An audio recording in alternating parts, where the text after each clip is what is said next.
satisfação enorme falar aos ouvintes da Jovem Pan. Agora, um esclarecimento. Pois não. Previamente, nós não conversamos, nós atuamos. Mas a decisão do ministro Fachin causou perplexidade a todos, a sociedade como um grande todo. Do ponto de vista jurídico, ministro, o que mais essa decisão lhe causa perplexidade? Ela implica dar o dito pelo não dito. Nas 4 ações, houve decisão da primeira instância, decisão da segunda instância, o Regional, o Federal do Rio Grande do Sul, decisão do Superior Tribunal de Justiça e algumas decisões do Supremo. Agora, simplesmente se volta a estaca zero, né? Realmente nos surpreendeu a decisão, pronunciamento julgando-se individualmente um habeas corpus e anulando tudo. Ministro, agora girando os nossos comentaristas, Rodrigo Constantino, a sua pergunta. Bom dia, ministro. O senhor tem sido uma voz mais isolada ou independente, dependendo do ponto de vista, nesse Supremo, né? Eu dou como exemplo aqui o inquérito do fim do mundo, inclusive assim apelidado pelo senhor. Mas foi uma decisão de unanimidade no plenário do Supremo a questão da prisão do deputado Daniel Silveira. A pergunta que eu lhe faço de forma muito direta é a seguinte: que tipo de mensagem isso transmite para a população?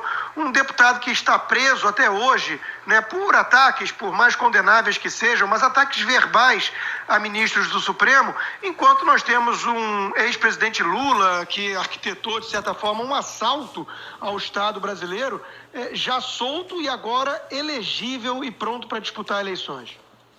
Olha, aí é que está. Há um descompasso, tendo em conta a rigidez relativamente ao deputado e agora essa flexibilidade maior no tocante ao ex-presidente Lula.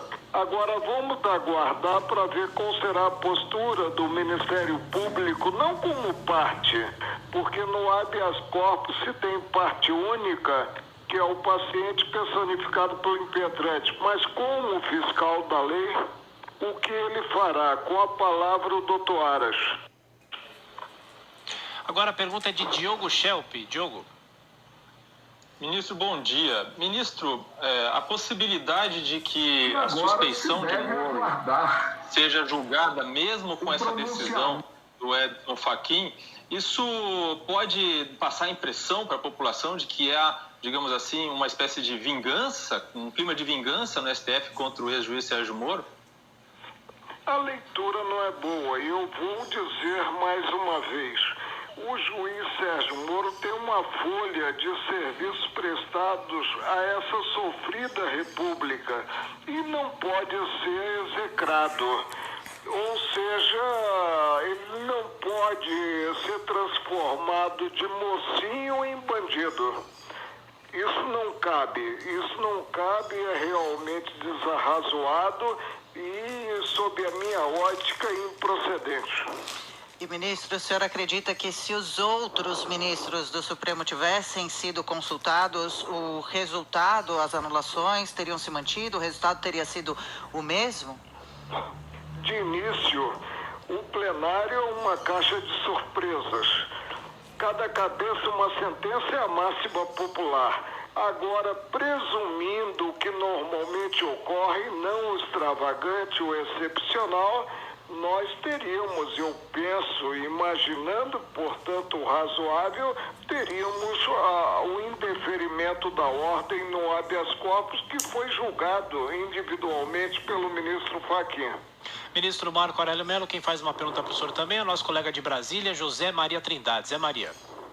Perfeito, muito bom dia, ministro. Ministro, eu queria saber se agora a preferência pela segunda turma ou pelo plenário do Supremo Tribunal Federal. Como o senhor vê a continuidade desse habeas corpus?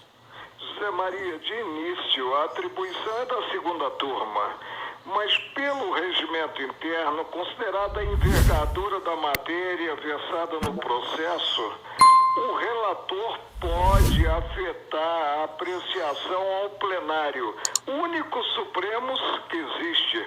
Nós não temos 3 Supremos. Ministro, essa decisão abre a porteira para outros condenados da Lava Jato? Aí é que está, né? Vamos realmente decepcionar a sociedade dizendo que o trabalho desenvolvido em Curitiba e confirmado pelo órgão revisor, confirmado pelo STJ, não valeu coisa alguma, é péssimo. E aí, evidentemente, se o tribunal confirmar a decisão, dará gancho à defesa dos demais acusados para atuarem. Diogo Schelp, mais uma pergunta.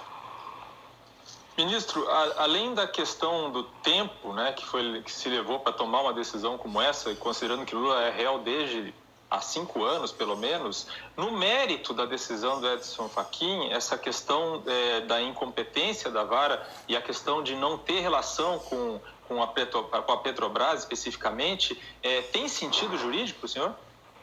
Olha, o contexto é realmente um contexto que surpreende. Por quê? As ações envolvem o sítio de Atibaia, o triplex, o Instituto Lula e também vantagens indevidas. De onde saíram essas vantagens indevidas? Evidentemente da Petrobras, nos contratos que foram firmados com as prestadoras de serviços. Constantino?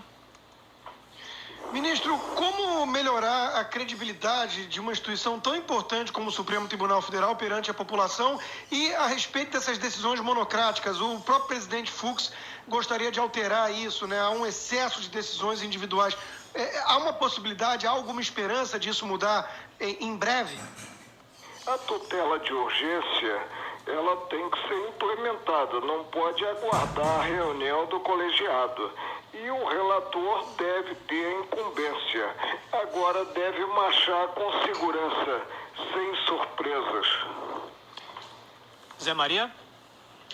Ministro, o Supremo Tribunal Federal está no centro, inclusive, de debates e discussões políticas, e isso há muito tempo. Isso tem provocado ali divergências, inclusive com militares, com grupos políticos. Como o senhor vê, como decano da Corte, como é que o senhor vê essa atual situação, este quadro, como o senhor gosta de falar no plenário, essa quadra atual de debate entre Supremo e políticos e militares? Tempos estranhos, sem dúvida alguma. E não pode predominar no Supremo, não imagino que tenha predominado na decisão do ministro Fachin o viés político. Ter-se em 2022 um contraponto considerado a candidatura do atual presidente da República, Jair Bolsonaro. Ministro, para a gente encerrar a entrevista, o senhor acredita que a decisão de Fachin possa ser revertida antes de que os crimes dos quais Lula é acusado prescrevam? É aguardar o pronunciamento de cada qual, que ocorra segundo a técnica possuída e a formação humanística, visando o melhor para a instituição, visando o melhor para a sociedade e a prevalência, acima de tudo, das leis de regência da matéria. Ministro